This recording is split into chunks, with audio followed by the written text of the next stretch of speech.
Bem-aventurados os pobres de espírito, porque deles é o reino dos céus.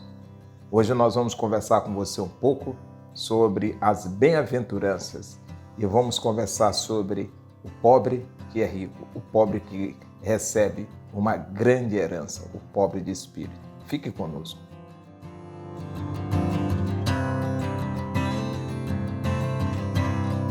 Meu querido amigo, meu prezado irmão, eu quero desejar a você que a graça e a paz do Senhor Jesus Cristo seja com você, você que está nos acompanhando através desse canal, você que é inscrito, você que tem divulgado esse trabalho com outras pessoas. Eu também gostaria de dizer a você que está nos visitando para que você se inscreva, para que você também dê o seu like, para que você participe desse projeto e compartilhe, porque saiba que muitas pessoas podem ser alcançadas pela palavra do Senhor e assim ter o seu coração em paz nesse período tão difícil que nós temos vivido. Hoje eu gostaria de conversar com você sobre o Sermão do Monte. O que é o Sermão do Monte? Para a gente entender bem o que é o Sermão do Monte, nós vamos entender o seguinte. Quando Moisés sai do Egito com o povo, e do Egito Moisés vai peregrinando até chegar à terra prometida. No meio da caminhada, Deus chama Moisés e diz: Moisés, eu quero dar para você aqui os estatutos, eu quero dar aqui os fundamentos, os princípios, as normas, as leis que devem orientar a conduta desse povo quando ele estiver na terra que eu darei para eles. E diz ainda mais: olha, vocês vão por meio de um povo que pratica todo tipo de perversidade. São povos idólatras, são povos que matam, são povos que roubam, que mentem. Mas eu quero dizer para vocês que vocês não devem se deixar influenciar por esses povos. E aí nós entendemos que Moisés é o portador dessa ética, dessa moral, dessa postura para o povo de Israel. E agora Jesus é apresentado aqui em Moisés, aliás, em Mateus capítulo 5, como novo Moisés. E aí, quando Jesus sobe ao monte para pregar, para ensinar, ele equivale a Moisés quando ele sobe ali para receber de Deus as orientações.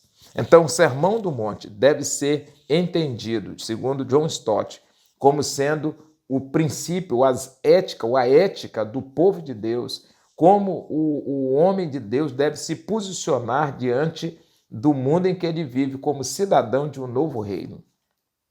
Aqui no Sermão da Montanha nós temos um resumo dos ensinamentos de Jesus. Esse que é nos sermões mais belo, mais bonito, fala sobre uma coisa muito importante. Como alcançar a verdadeira felicidade?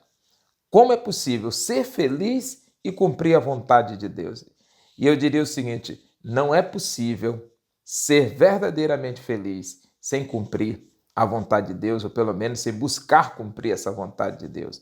A palavra utilizada aí é bem-aventuranças. Essa palavra bem-aventurança do grego significa makarios, ou seja, a felicidade plena, ou seja, a plenitude. Não é uma felicidade qualquer, é ser muito feliz, é viver de forma plena. E aí é uma coisa interessante. Algumas pessoas pensam que Deus chama o homem, que Jesus chama o homem para salvar, ele diz assim, olha, você vai ficar um tempo nesse mundo e você vai ficar sofrendo para você entender que o paraíso é melhor do que o mundo e que você, então, aqui está fadado a não ser feliz. Mas não é isso que o reino de Deus, não é isso que Jesus vai falar quando ele fala sobre o reino de Deus. Ele diz que o reino de Deus não é algo que virá para o futuro, mas o reino de Deus já está presente no meio de nós. Sendo assim, nós podemos desfrutar desse reino. Só que esse reino aqui ainda não é pleno. Aqui ainda não é tudo aquilo que Deus tem reservado para nós. Então, ele disse que chegará o dia em que nós poderemos viver esse reino na sua plenitude, entendendo que ele já chegou em nós. E o reino de Deus já habita em nós.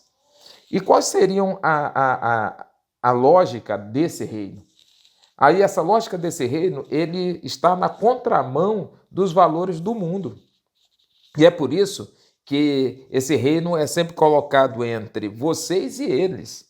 Ou seja, vocês sabem que as pessoas se comportam assim, fazem assim, pensam assim, os valores das pessoas são esses. Mas Jesus diz, olha, mas eu quero falar para vocês sobre esses valores, esses princípios. Isso é melhor, é superior, e isso fará vocês muito mais felizes. A segunda coisa que nós vamos entender é que esse reino de Deus, ele é um reino que nos permite verdadeiramente construir um relacionamento com o outro, aonde o outro também poderá desfrutar desse reino a partir do nosso testemunho, a partir do nosso exemplo, a partir da nossa postura. Mas o que significa ser pobre de espírito? Em primeiro lugar, nós precisamos entender que a pobreza estabelecida na Bíblia, a riqueza estabelecida no reino, é diferente da pobreza desse mundo e da riqueza desse mundo. O que é ser rico nesse mundo? Ser rico nesse mundo, no tempo que nós estamos vivendo, é ter dinheiro, é ter uma grande propriedade, é ter dinheiro no banco, é ter contas, enfim, é ter bens materiais. O que é riqueza? Riqueza também é a possibilidade de você ser servido, é a possibilidade das pessoas admirarem você pelo que você tem. Nesse sentido, a riqueza desse mundo, ela é sempre passageira. A riqueza desse mundo, ela é perecível, ela é destruída, ela é temporária. E aí Jesus fala de uma riqueza muito maior, de uma riqueza que ladrão não rouba, que a traça não corrói, que a ferrugem não destrói. Essa é a riqueza que nós acumulamos nos céus. E essa riqueza, sim, ela é eterna. Por outro lado, o que é a pobreza? Pobreza nesse mundo é a ausência de bens materiais. Pobreza é você não ter sustento. Pobreza é você passar fome. Pobreza é você mendigar o pão. Mas não é isso que Jesus fala quando ele diz bem-aventurados os pobres de espírito. Aqui, isso está dizendo que o pobre de espírito é aquele que é diferente do arrogante, é aquele que é diferente do prepotente, do altivo, daquela pessoa que acha que ele pode todas as coisas. Mas também não significa dizer que ser pobre de espírito é olhar para si mesmo e dizer eu não tenho valor, eu não tenho qualquer importância, é desenvolver uma autoestima extremamente baixa. Não é isso também. Então, se não é isso, o que é então a pobreza de espírito?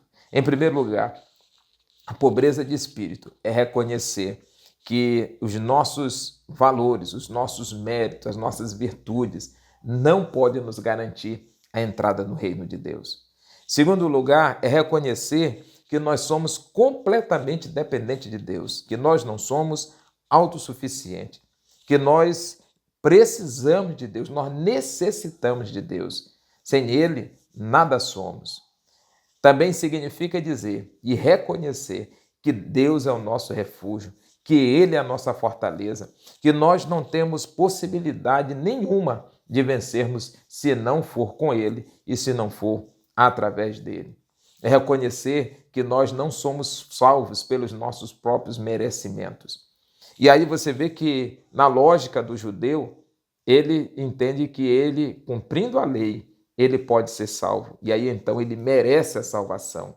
Mas nós entendemos que nós somos incapazes de cumprir a lei e que, se não for a graça, a misericórdia e a compaixão de Deus, nós não poderíamos entrar nesse reino. Por fim, é também reconhecer a nossa falência espiritual. Nós devemos entender que o reino de Deus ele é como se você implementasse uma empresa e tentasse várias vezes que essa empresa pudesse crescer, ela pudesse progredir, ela pudesse dar lucro. Mas sabe o que acontece, meu amigo? Essa empresa não desenvolve. E até que você reconhece que você precisa de um outro administrador, e aí você pega aquela empresa e entrega nas mãos de quem sabe administrar, e você vê essa empresa prosperar, você vê essa empresa crescer. E sabe quem é essa pessoa? Essa pessoa é Deus. Então, a nossa vida espiritual, às vezes nós achamos que são os nossos esforços. É ir à igreja, é fazer a novena, fazer a quermesse, é dar uma esmola, que isso daí vai nos fazer ser plenamente felizes do ponto de vista espiritual. Mas só que quando nós fazemos isso pelas nossas próprias forças, nós vamos ter uma pobreza espiritual eterna, porque sem Cristo nada podemos fazer. Por fim, eu queria fazer algumas perguntas para você. Primeiro, você reconhece a sua pobreza espiritual? Você reconhece que precisa de Deus? Que você precisa se aproximar dele, que nele existe verdadeira salvação? Segundo, você quer ser herdeiro nessa nova terra? Porque ele diz, né, que os pobres de espírito, os mansos, herdarão a terra. Depois nós vamos falar sobre o manso, mas ninguém pode ser manso se ele não for pobre de espírito.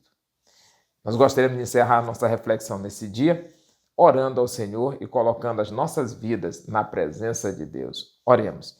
Senhor Deus e Pai, nós te pedimos que a Tua palavra venha ao nosso encontro, de tal forma que nós sejamos transformados, Pai, que nós possamos compreender o verdadeiro significado da palavra felicidade. Fica conosco, nos abençoe em nome de Jesus. Amém. Que Deus o abençoe.